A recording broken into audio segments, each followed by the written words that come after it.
Welcome to Politics Unplugged. I'm Ann Trujillo. Our governor has been traveling the country and this week said some key words in a New England coffee shop. Words that got a lot of attention here in Colorado and across the U.S. All right, so here's what happened exactly on Wednesday. Governor Hickenlooper was in this coffee shop. He tells a New Hampshire barista that he's going to run for president and then backtracked. Are you running for president? I am governor of Colorado. I'm going to run for president. Oh my gosh, really? You never said it before? That's a big thing right here. Right here. To be honest, I haven't made the final decision. I'm leaning strongly. Yeah, you heard that, leaning strongly. Now, you'll remember back in September, the governor started a PAC called Giddy Up, a PAC designed to do two things, make money and make friends. Clearly both important for any political run. And right after that on-camera oops, Hickenlooper's team told us the governor made it clear he was joking, but was he really? He sat down with Mitch Jelniker right here in the studio and answered that question for himself. I have to ask, are you running for president in 2020? Well, we certainly are looking at it. My wife and I have had a lot of discussions, and I don't think we'll make a final decision until probably February or March, somewhere in there, after I'm out of office.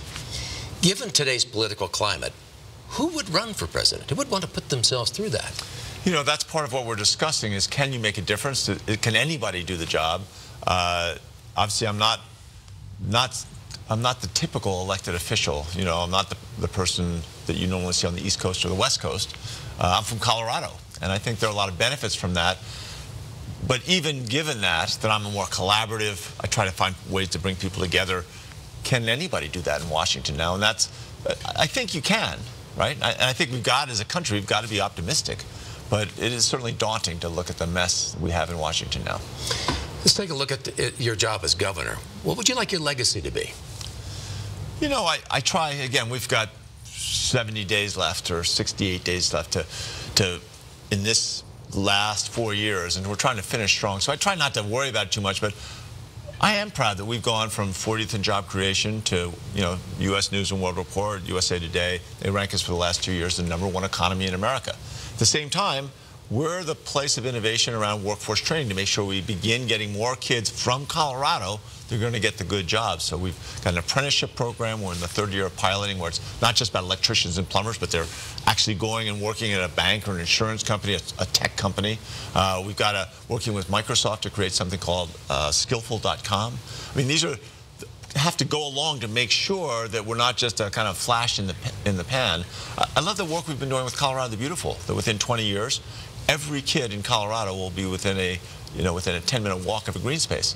I mean, those are kind of big visions that I think we'll get to, that we become a state where outdoor exercise and outdoor recreation is the basic ante of just, you know, living here. Is you get out and you walk and you hike and you ski and you bike. Yeah, any regrets? Any things you wish you could have done differently, perhaps, as governor? You know, I don't have any serious regrets. There are lots of things that I wish I had done maybe in different ways at the time, such as, well, you know, trying to navigate the healthcare issue, right? When we rolled out the Affordable Care Act and expanded Medicaid, I don't think we talked about that as smart as we could have. And it took us a couple of years to really get people to understand that we were struggling, and we still are struggling to keep costs down in rural Colorado. So when we finally got the hospital provider fee done, that allowed us to invest again into rural Colorado's healthcare. That shouldn't have taken 2 years. There are things we could have done better. What about transportation? Do you think there are things you should have been doing to ease the problems on the roads? We've tried every year. So, you know, in a state like Colorado where the General Assembly makes the governor makes the budget, the General Assembly looks at it, the Joint Budget Committee looks it over, and they kind of smile nicely, and then they make their own budget. And then we negotiate the two budgets. But we've tried to get more money, more resources for transportation every single year I've been here. And this is the first year we've actually been able to get something on the ballot. So I think 110 will take us a long way down the road to make sure that Colorado is prepared for another couple decades of economic growth. Yeah. Should we have been doing something like that much sooner? I think so. I think we could have started 3 or 4 years ago. You look at the congestion we have, not just on I-25 and I-70, but just within the metro Denver area, within, you know, greater Fort Collins. You even see it, I mean, real congestion problems down in Colorado Springs. They passed their own increase to try and address some of those congestion problems. It's in pretty much all parts of the state. You don't see it as much in rural areas. What's your advice for the next governor? Oh, geez, you know, I think both of the candidates are, you know, the last thing they want is my advice.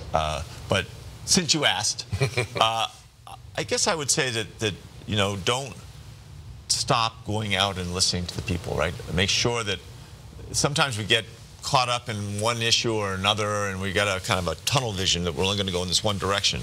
And I think every time I go out and listen to people, and especially outstate in the rural parts of the state, I hear a different perspective sometimes on certain key issues, and it changes the way I look at it. Because you know, people come at decisions from different perspectives depending on the lives they've lived.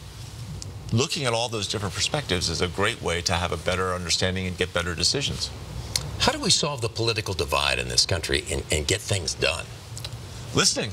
I mean, I think that's the obvious. I've never persuaded anyone to change their mind about something that I thought was important by telling them why I'm right and why they're wrong. The only times you change that dynamic in an argument is by listening and reframing what people say to you and asking them, is this what you meant? Is that what you meant? And two things happen. One, when you repeat back to someone the words they used, they feel validated. They become less intense about their position. Second thing happens is by asking them to clarify and restate, you hear it in a different way, and oftentimes, you know, I find that I'll say, I didn't understand that's what you really wanted, that's what you cared about. And so you get closer to a compromise by just spending more time listening. Do you think Washington listens enough? Not right now. They don't listen at all.